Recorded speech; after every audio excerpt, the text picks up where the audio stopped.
जय हिंद दोस्तों। सेबी सहारा केस जो कि सेटल्ड हो चुका है, लेकिन सुप्रीम कोर्ट के पोर्टल पर जो सहारा सेबी केस नंबर 412 है, उस पर अभी कोई भी सुनवाई की डेट नहीं आई है। और जितने भी केस और सहारा के हैं, आप जानते ही हैं कि क्रमशः वो अगस्त के महीने में डेट उसके टेंटेटिव सेट है। लेकिन कुछ एक दिल्ली के कुछ न्यूज़ नेटवर्क के जरिए ये जानकारी मिली है कि CRCS पोर्टल पर जुलाई माह से जो 50,000 रुपये मिनिमम अमाउंट जो आम निवेशकों को 50,000 रुपये तक का लिमिट था और अब 1 लाख का है, तो 1 लाख रुपए अब निवेशकों को दिया जाएगा। जिनका 50,000 से 1 लाख या उससे ऊपर का बकाया है, उनके खाते में अब 1 लाख रुपए तक जाएगा। कुछ इसी तरह से पहले भी समाचार आया था।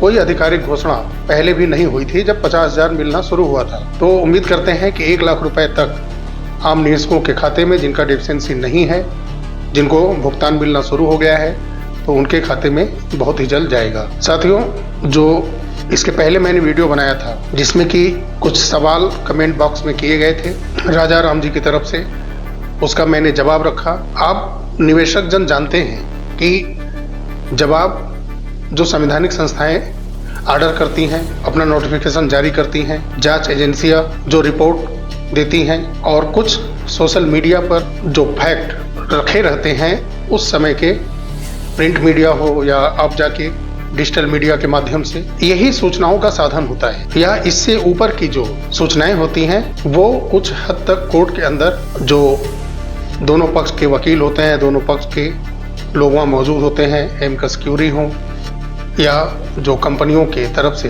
वहाँ मौजूद रहते हैं, उनके पास होती हैं। और उन्हीं के जरिए जो सोशल मीडिया पर या अन्य जगह कुछ सूचनाएं आती हैं, उसी से सूचनाओं को लेकर के यूट्यूब पर निवेशकों के हित के लिए बात रखी जाती है। और जो कमियां सहारा की तरफ से की गई, उसको भी हम लोग अपने साथ एक लीगल एविडेंस और फैक्ट के साथ रखते हैं, जो कि कोर्ट, संवैधानिक संस्थाएं, इन्हीं के माध्यम से मिलती है। तो मैंने राजा राम जी के जवाब में ये रखा था। लेकिन उसके बाद मैं आपको दिखाता हूँ कि कुछ ऐसी टिप्पणियाँ की गई राजेंद्र कुमार शर्मा जी की तरफ से, जो कि धमकी दी गई, बहुत आगे बढ़ चढ़ के बोला गया। वो सब मैं आपको दिखाऊंगा। अपनी तरफ से पूरी कोशिश होती है कि कोई त्रुटि न हो। हालांकि हम भी इंसान हैं, अपनी तरफ से बात रखते हैं। हो सकता है कि कुछ उसमें थोड़ा बहुत इधर उधर कुछ बातें हो जाएं, लेकिन कोशिश यही रहती है कि आम निवेशकों का पैसा मिले, चाहे वो सहारा हो, चाहे वो PSIL हो, चाहे वो शारदा चिट फंड हो, चाहे वो नवजीवन बैंक हो, चाहे वो Amar Jyoti universal finance limited हो, और सारी लोकल में, रीजनल क्षेत्र में छोटी छोटी कंपनियां आती हैं, बहुत सारी कंपनियां हैं। वर्षों पहले कृषि एक्सपोर्ट थी, क्रिसेंट हाउसिंग थी, नवीन कृषि फाइनेंस थी। कृषि एक्सपोर्ट भी सहारा की तरह भारतीय क्रिकेट टीम के खिलाड़ियों को स्पॉन्सर करता था। एक चैरिटी मैच सिगरा स्टेडियम में बहुत पहले वाराणसी में कराया था। ऐसी बहुत चीज़ें हैं जो कि रीजनल क्षेत्र पर आती हैं, कंपनियां काम करती हैं और फिर पैसा इकट्ठा करके भाग जाती हैं। और हम लोग उनकी भी लड़ाइयाँ लड़े हैं, और कुछ हद तक जो रीजनल लेवल पर थी, बहुत लोगों के पैसा वहाँ पर दिए भी गए। राजेंद्र शर्मा जी जो टिप्पणियाँ किए हैं, पहले वो आप देखिए, और एक एक चीज़ का मैं जवाब भी दे रहा हूँ उनको। जो उन्होंने धमकियाँ दी हैं, जो उन्होंने बात की है, आम निवेशकों को जानना जरूरी है कि जिनके हाथ में उन्होंने पैसा दिया है, जो कंपनियों की बागडोर चलाने की बात करते हैं, उनका सोच क्या है। और मैं अपनी तरफ से कुछ बात और उनके कमेंट और उनके उस पर एनालिसिस मैं रखता जाऊंगा। तो पहले राजेंद्र शर्मा जी या कुछ और लोगों ने जो कमेंट किया है, उसको हम लोग लेते हैं, और फिर जो उन्होंने कहा है, उनके कमेंट को मैं पढ़ते हुए कुछ उसके जवाब थोड़े थोड़े देता जाऊंगा। पहला कमेंट उन्होंने कहा है, मुझे वो शब्द कहने में भी झिझक हो रही है कि मैं ऐसे शब्द, ऐसे कमेंट इसलिए सुन रहा हूँ कि मैं निवेशकों को जागरूक करने के लिए, निवेशकों के हित के लिए सही चीज़ें अपने चैनल के माध्यम से बोलता हूँ, और ये बात कड़वी लगनी ही है सहारा के लोगों को। तो सुनिए आप भी कि आपके लिए जो सोच रहा है उसको क्या क्या सुनना पड़ता है। मेरे जो बैकग्राउंड में जो आंदोलन के फोटो चलते हैं, उन्होंने बोला है कि 300 आंदोलनकारी नहीं, 10 करोड़ से ज़्यादा कार्यकर्ता उनके साथ हैं, और आंदोलनकारियों की मैं फोटो दिखा रहा हूँ। साथियों, सबसे पहले तो राजेंद्र शर्मा जी वो आंदोलनकारी नहीं हैं। कभी आप या आप जैसे सहारा के कर्मचारी हों चाहे एजेंट हों, उनके दरवाजों पर जा जाके गिड़गिड़ा करके सहारा के प्लान पॉलिसी को बता करके उनसे पैसे लिए हैं, सहारा में जमा कराए हैं और उनसे आपने मोटा खासा कमीशन और सैलरी ली है, तो वो निवेशक हैं ना कि आंदोलनकारी हैं। उनका पैसा समय से अगर मिल गया होता तो वो सड़कों पर भरी दोपहरिया में 45 से 50 डिग्री के बीच के टेम्परेचर में वित्त मंत्रालय पर, लखनऊ सेबी ऑफिस पर, सहारा के रीजनल और कमान कार्यालय के सामने, दिल्ली के सड़कों पर जहां वित्त मंत्रालय के कुछ कार्यक्रम होते हैं वहां पर पहुंच करके ये सहारा के निवेशक अपनी बात नहीं रखते। अगर आप के अंदर ये भावना रहता कि वो निवेशक हैं और वो तपती दोपहरिये में, तेज बरसात में, ठिठुराती हुई ठंड में जब वो घर से निकल रहे हैं, उनको आज आप आंदोलनकारी बोल रहे हैं, जबकि वो आपके सहारा के निवेशक हैं। उनमें न जाने कितने गरीब एजेंट हैं जिन्होंने ईमानदारी से सहारा के ऊपर भरोसा करके पैसा निवेशकों से लिया और अपनी जिम्मेदारी पर सहारा में ले जाकर के जमा कर। आंदोलनकारियों के मैं फोटो दिखा रहा हूं बैकग्राउंड में अपने। ये बोलते हैं आप 10 करोड़ लोगों को आप इकट्ठा कर सकते हैं। 1 करोड़ 40-45 लाख के लगभग सीआरसीएस पर आवेदन गए हैं। उनमें से 1.25 करोड़ लोगों की आप डेफिशिएंसी को सही नहीं कर पा रहे हैं और 10 करोड़ लोग आप इकट्ठा करने की बात करते हैं, जो बेचारे सहारा में इस उम्मीद से पैसा जमा किए थे कि समय से हमको मैच्योरिटी मिलेगा, हम अपनी जो भी उम्मीदें हैं भविष्य की वो पूरा करेंगे, और आज उनको दर दर की ठोकर खानी पड़ रही है। यहाँ वहाँ घूमना पड़ रहा है, आंदोलन जैसी स्थिति से गुजरना पड़ रहा है, फिर भी कोई सुनवाई नहीं हो रहा है। खड़ा करिए आप 10 करोड़ कार्यकर्ता खड़ा करिए, 10 करोड़ लोग को खड़ा करिए, कोई मतलब नहीं है। इन्होंने धमकी दी है कि आइंदा यूट्यूब पर सहारा की वीडियो ना बनाऊं। एड्रेस नाम पता इन्होंने पूछा है कि ये दहाड़ लगा देंगे तो पैंट खराब हो जाएंगे, कपड़े खराब हो जाएंगे। अगर ये दहाड़ लगा देंगे तो कपड़े खराब हो जाएंगे। जिनको आप आंदोलनकारी बोल रहे हैं, कभी उन निवेशकों की भीड़ में पहुंच गए ना, तो अगर वो घूर के दौड़ा दिए बस, तो आपका अगवाड़ा और पिछवाड़ा दोनों गीला हो जाएगा उसी जगह, उसी रोड पर। कभी निवेशकों के साथ सामने आ गए तो सब गीला हो जाएगा आपका।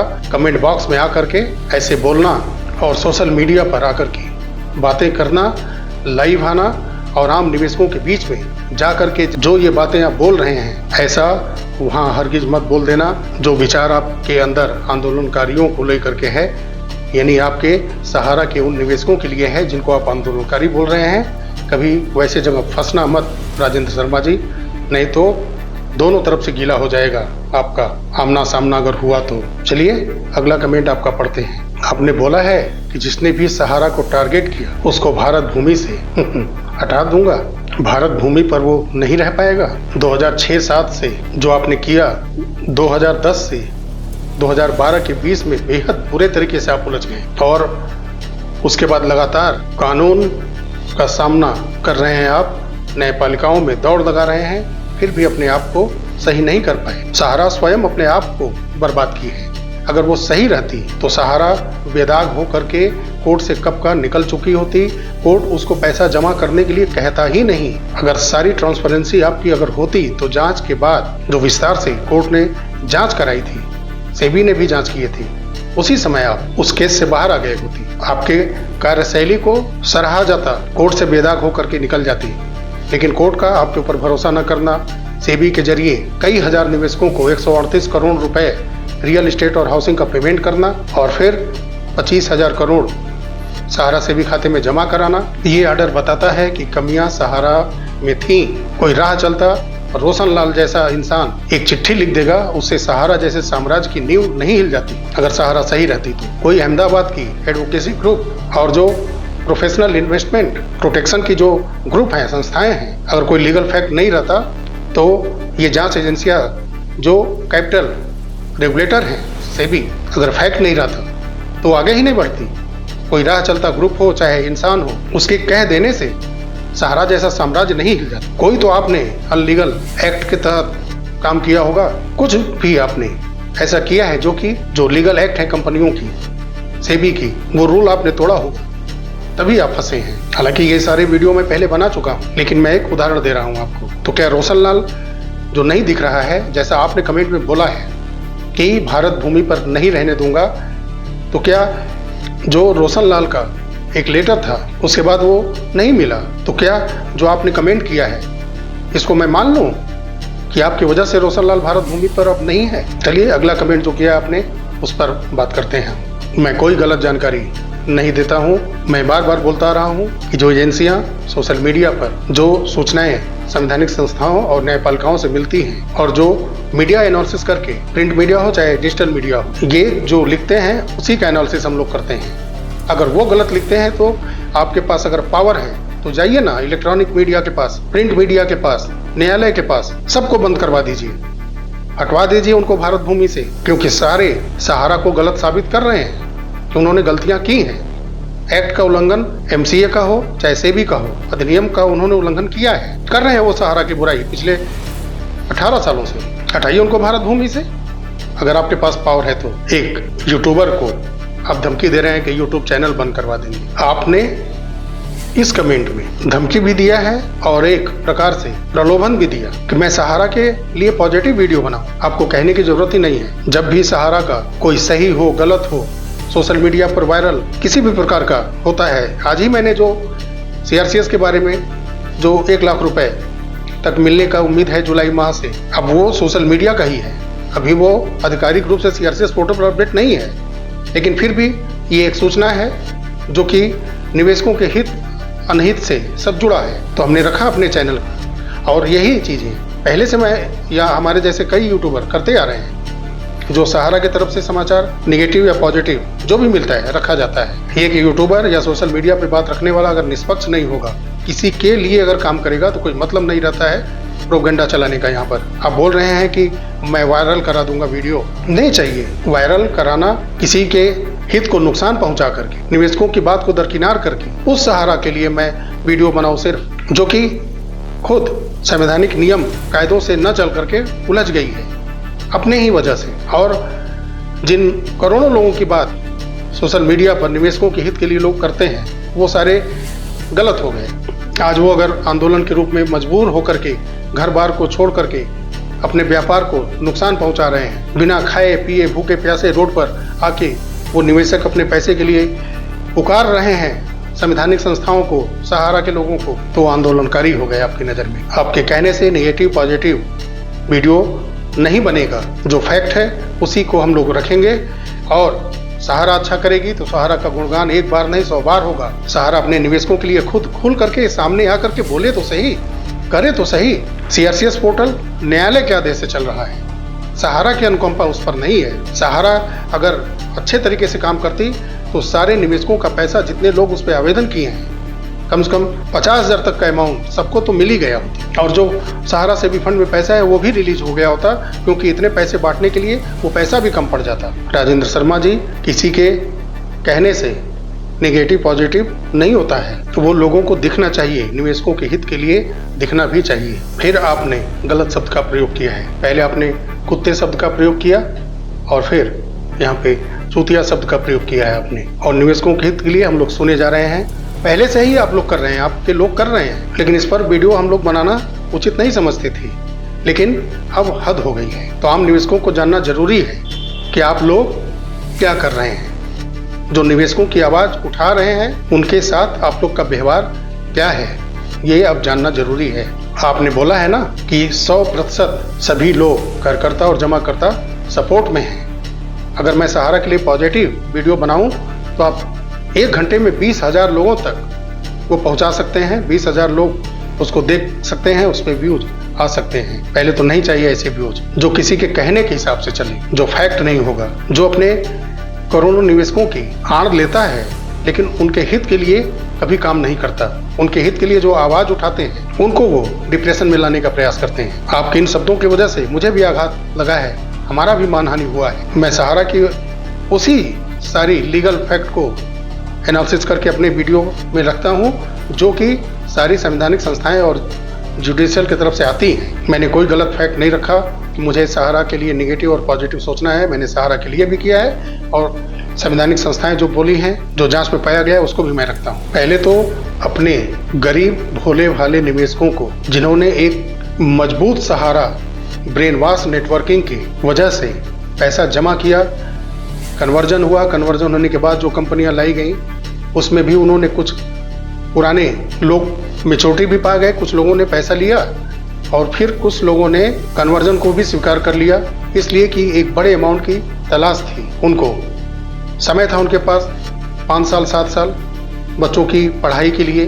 जब ज़्यादा पैसा लगे उनके पढ़ाई में, बिजनेस के लिए, बच्चियों के शादियों के समय तक के लिए कि उनकी पढ़ाई और शादी के लिए जब बड़ा खर्च होगा तो उन्होंने पुराने पैसे को नए पॉलिसी में आपके कन्वर्जन करा लिया। तो ये एक प्रकार का एक सटीक नेटवर्किंग ब्रेन वॉश किया गया है जमाकर्ताओं का। और ये फैक्ट मैं नहीं सिर्फ बोल रहा हूँ, ये तो न्यायपालिकाएं बोल रही हैं, भारत की संवैधानिक एजेंसियां बोल रही हैं। तो कोई एक राह चलता, कोई भी ऐरा गैरा एक नोट थमा देगा किसी संवैधानिक सिस्टम को, न्यायपालिका को, तो उससे इतना बड़ा साम्राज्य सहारा का थोड़ी हिल जाएगा। दरअसल साथियों, क्या होता है कि समझाने में कई चीज़ें 2 बार 3 बार रिपीट हो जाती हैं, मजबूरी है, करना पड़ता है, ये आप ही के लिए करना पड़ता है। अगला कमेंट तो आपने पूरा एक धमकी भरा ही दे दिया है कि मैं तो भारत भूमि पे ही रह रहा हूँ ना, मेरे आस-पास तो कार्यकर्ता होंगे ही आपके, अब मेरा ट्रीटमेंट जरूरी है आपकी नज़र से। क्या ट्रीटमेंट करेंगे आप? ट्रीटमेंट करिए आप जा करके। अगर आप सहारा के अंदर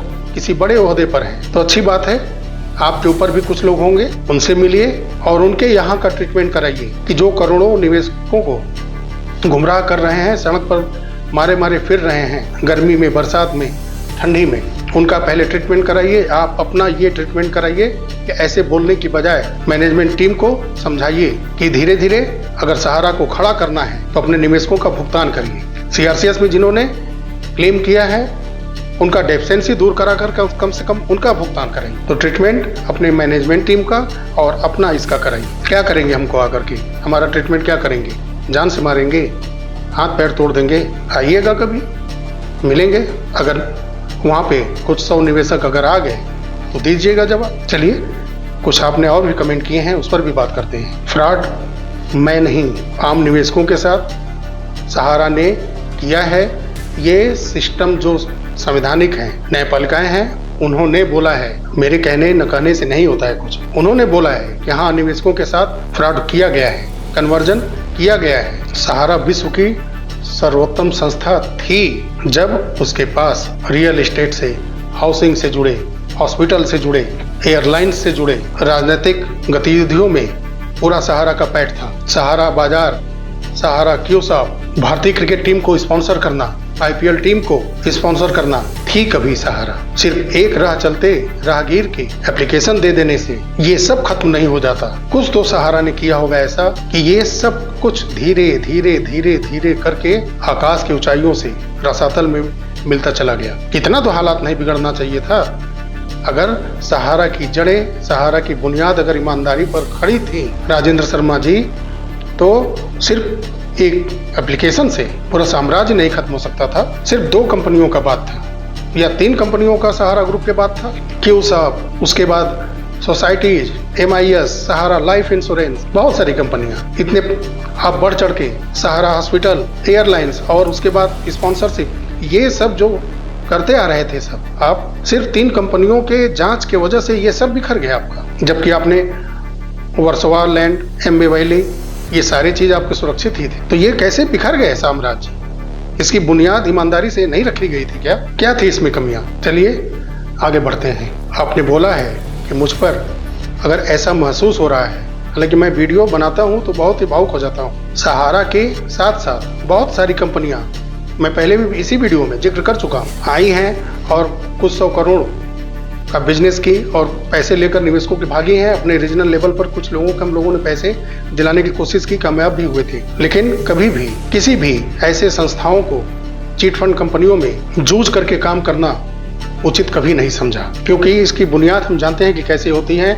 इनके ब्रांचों में हम गए हैं, देखते हैं कैसे काम होता है लापरवाहियों से। किसी का कोई नाम है तुरंत काटना, सब पहले ऑफलाइन होता था, आप कर सकते थे, लेकिन अब ऐसा नहीं हो रहा है। इसीलिए सब जब सारी डिटेल डिजिटल तरीके से मांगी गई हैं तो सारी कमियां सामने आ गई हैं और उसको सुधारने के लिए आपके लोग ब्रांच पे जा करके सुधार भी नहीं रहे हैं। कुछ लोग वहां पर भी मनमाना तरीके से एक सर्टिफिकेट जारी करने के लिए, मेंबरशिप फॉर्म अपलोड करने के लिए पैसे ले रहे हैं। इतना निवेशकों के साथ क्रूरता सहारा अब भी कर रहा है। तो सताया मैं नहीं गया हूँ, ऐसी पहले की चिट फंड कंपनी हो, चाहे पैरा बैंकिंग के तहत काम करने वाली कुछ कंपनियां हो या सहारा हो, ऐसी चीज़ों के साथ बहुत इंगेज मैं हुआ ही नहीं हूं कभी कि मुझे लात मारने की ज़रूरत पड़ेगी।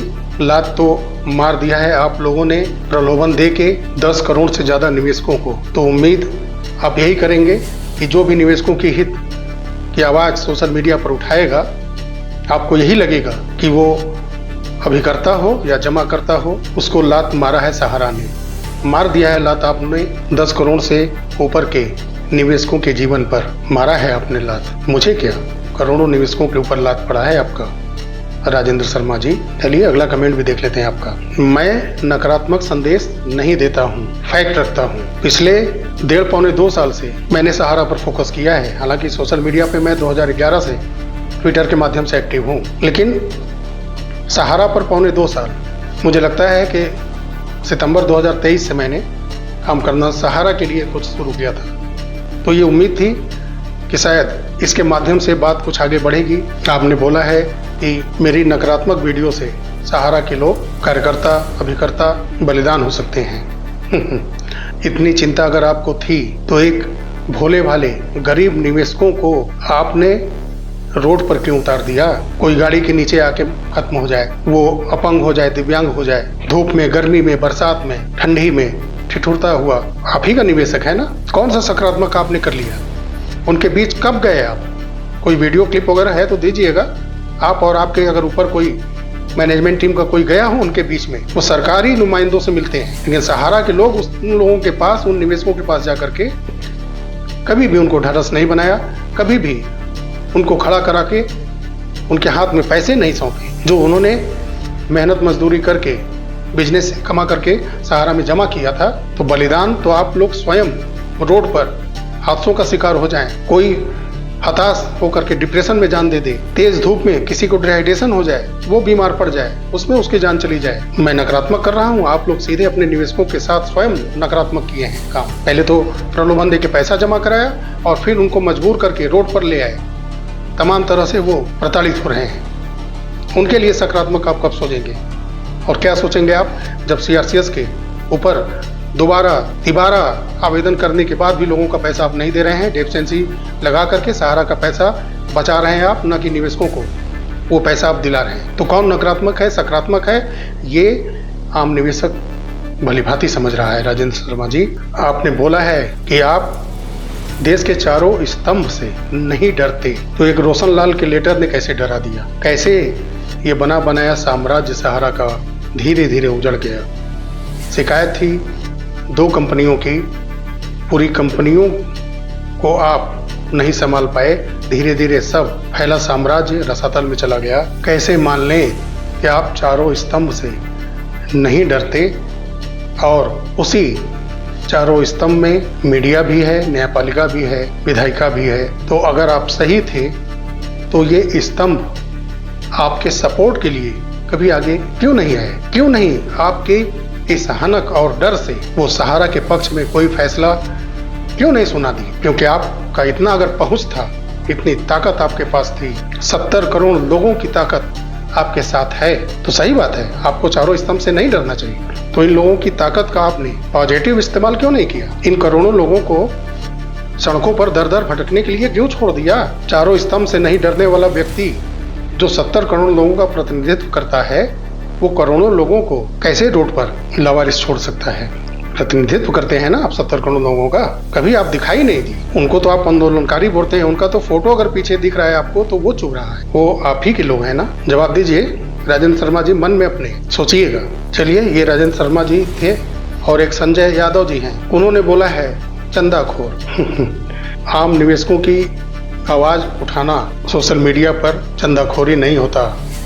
संजय यादव जी, आप बताइए कि आपने कितनी पैसाखोरी की है, इन निवेशकों के पैसों में कितना आपका हक बना है, आपने कितना इन निवेशकों के पैसों में से पैसाखोरी की है, कमीशन का, सैलरी का, जो अपने निवेशकों की बात आम अपने मैनेजमेंट टीम के पास, राजेंद्र शर्मा जी लोग के पास पहुंचाने की बजाय मैंने कभी भी किसी से 1 रुपये नहीं लिया है, और ना ही मेरे चैनल पर कोई भी आज तक पैसे की डिमांड हुई है, न मैंने सहारा मांगा है और ना भविष्य में कभी मांगूंगा। तो जिन्होंने निवेशकों के पैसे से अपना साम्राज्य खड़ा किया है, सहारा के निवेशकों के पैसों से जिनके घर में नमक आया है, वो नमक खाया है जिन्होंने, वो उन नमक के हक को अदायगी करें, अपने निवेशकों के प्रति ईमानदारी दिखाएं, क्योंकि आप ही लोग निवेशकों के पास गए हैं, उनके पैसे से कमीशन लिया, सैलरी ली और घर में नमक खरीदा, बहुत सुविधाएं ली हैं, लेकिन नमक खरीदा है आपने, तो उस नमक का हक अदा करिए। सबको चंदा चोर चंदा खोर बनाने के बजाय जो पैसा खोरी रिश्वत खोरी की है आप लोगों ने, निवेशकों के पैसों की गुमराह किया है, निवेशकों को पैसा लिया, उनके नमक का हक अदा करिए आप। बहुत समय निकल गया है, अब तो सामने आ जाइए। एक मनोज गोस्वामी जी हैं, कांग्रेसी चटकार बता दिया। पहले तो मैं बता दूं कि मैं बचपन से आरएसएस का शाखा अटेंड करने वाला हूं, बाकी बताने की जरूरत अब नहीं है। किसी मीडिया की दलाली, किसी कंपनी की दलाली, अभी आप ही के राजेंद्र शर्मा जी, मनोज गोस्वामी जी, ये वीडियो आपके पास अगर पहुंचेगा तो देखिएगा कि राजेंद्र शर्मा जी ने अब शब्दों का प्रयोग करते हुए धमकियां भी दी, यहाँ तक कि ट्रीटमेंट यानी जान से मारने तक की धमकी दी और प्रलोभन भी दिया कि सहारा के लिए स्पेशल अगर मैं वीडियो सिर्फ बनाऊं तो 20,000 लोग 1 घंटे में देख सकते हैं, मेरा वीडियो वायरल हो सकता है। तो ये दलाली निवेशकों के हित के लिए काम करने के पीछे मैं नहीं कर सकता। जिनको करना है करें, मैं निवेशकों के हित के लिए आवाज़ उठाता हूँ और निस्वार्थ उठाता हूँ। यूट्यूब से अर्निंग हमारी नहीं होती है, कभी होगी तो होगी। मेरे इतने कहने के बाद भी सहारा के लोगों का मन पसीजने की बजाय आकर के धमकियां दे रहे हैं, और ये धमकियां मैं एक आम निवेशकों के हित के लिए कह रहा हूं। तो हर कोई बिका नहीं होता, हर कोई दलाल नहीं होता, हर कोई किसी पार्टी का चटकार नहीं होता, और कांग्रेस जैसे पार्टी का तो बिल्कुल नहीं। मैंने बस बता दिया कि मैं बचपन से कहाँ जाता था, किस शाखा से जुड़ा था, तो सब कुछ समझ में आ गया होगा। लेकिन बात न्याय की है, यहाँ पर बात किसी राजनीतिक दल या किसी कंपनी विशेष को पहुंचाने के लिए फायदा मैं वीडियो नहीं बना रहा हूँ। आप लोग सहारा के लिए कुछ करना शुरू करिए ना। जैसे पहले मैं सहारा के लिए बहुत चीजें बोलते आ रहा हूँ। एक AI वीडियो मैंने बनाया है अभी, जो एक वीडियो वायरल हुआ था मेरे ही चैनल से, वो 1 महीने के अंदर, यह है थंबनेल उसका, जिस पर कि निवेशकों ने बोलना शुरू कर दिया कि सहारा के अब मैं दलाल हो गया। तो सहारा के लिए अगर वीडियो बनाते हैं तो जो ईमानदार निवेशक हैं, जो प्रताड़ित हो चुके हैं आपके वजह से, अपने को परेशान महसूस कर रहे हैं, एकदम उब चुके हैं, वो तुरंत अगर सहारा के पक्ष में कोई बात करते हैं तो वो सहारा का दलाल बना देता है। और फैक्ट अगर सहारा के जो नियम कायदे कानून का उल्लंघन उन्होंने किया है, अगर उस पर सारी बातें रखें तो आप कांग्रेस का चटकार बना दीजिए, आंदोलन जीवियों का चटकार बना दीजिए, जबकि वो आंदोलन जीवी नहीं है, वो आप ही के बीच के कभी जूझ करके काम करने वाले अभिकर्ता हैं, कर्मचारी हैं और आम निवेशक हैं। चलिए, वीडियो बहुत ज़्यादा लंबा हो गया है और आम निवेशकों से मैं हाथ जोड़ के यही कहूँगा कि आप अब भी फैक्ट खुद चेक करिए। डिजिटल मीडिया का ज़माना है, आपके पास मोबाइल है, सारी चीज़ें आप सिर्फ बोलेंगे, सारा कुछ आपके सामने आ जाएगा। हर कुछ गलत नहीं होता, हर कोई गलत नहीं होता, लेकिन जो 100 में 99% लोग बोलें, थोड़ा बहुत सत्यता उसमें आप मान सकते हैं। तो हमारा जो सिस्टम चल रहा है, जो निवेशकों को पैसा मिलने में कठिनाइयाँ हो रही हैं, इसका सीधा जिम्मेदार सहारा और उसकी मैनेजमेंट टीम है, जो कुछ वर्ष पहले जिनका मैच्योर हो चुका खाता है, तमाम कंपनियों में खाता है, वो पैसा क्यों नहीं मिल पा रहा है। ये सहारा के लोगों को सोचना है, ना कि यूट्यूबर पर आकर के कमेंट करना, धमकाना, अपशब्द बोलना, इससे नहीं होगा। जहां आपको ये करना है वहां जाइए और वहां कहिए कि 70 करोड़ लोग, 13 करोड़ के आसपास निवेशक, उनके लिए कुछ आप करिए। वहां जाकर अपनी बात, अपनी धमक दिखाइए। साथियों, आपका सपोर्ट सिर्फ और सिर्फ सब्सक्राइब करने, लाइक करने, शेयर करने तक चाहिए, क्योंकि फैक्ट बात रखने के लिए सिर्फ इन्हीं 3 चीज़ों की ज़रूरत है। पैसा तो आपने बहुत कमा दिया है, और एक बॉन्ड के लिए अभी भी आप जब आवेदन करने जाते हैं तो साइबर कैफ़े पे 50 रुपये, 40 रुपये, 100 रुपये या उससे ज़्यादा अब भी आपका लग रहा है। तो खुद के जमा पैसे को फिर से आवेदन करना, फिर से रीसबमिशन करना, यही पैसा मुझको तकलीफ पहुंचा रहा है कि ये पैसा फिर आपसे क्यों लिया जा रहा है, क्यों आपका खर्च किया जा रहा है। ये चीज़ें ऑफिस खोल कर की जा सकती हैं। ऑफिस खुली रहनी चाहिए, कोई भी उस पर प्रतिबंध नहीं है कि आप ऑफिस बंद कर दीजिए, निवेशकों को दौड़ाइए, परेशान करिए। ऐसा कोई संवैधानिक संस्थाएं कही है, न न्यायपालिका कहा है। फिर भी आप परेशान हो रहे हैं, इसका बेहद खेद है, बहुत दुख है। आपका पैसा और लगते जा रहा है, पैसा मिल भी नहीं रहा है पूरा आवेदन करने के बाद भी। जिनका डेफिशिएंसी नहीं भी है उनको भी उचित भुगतान नहीं हो पा रहा है। तो आशा करते हैं कि जो CRCS का 1 लाख रुपए जुलाई माह से अपग्रेड होगा अमाउंट, वो मिलना शुरू हो, कुछ और रिलीफ सहारा के निवेशकों के घर में पैसे के रूप में पहुंचे। यही आशा है कि ये खबर सही हो। तो मिलते हैं अगले वीडियो में, तब तक के लिए नमस्कार, जय हिंद, जय भारत, वंदे मातरम।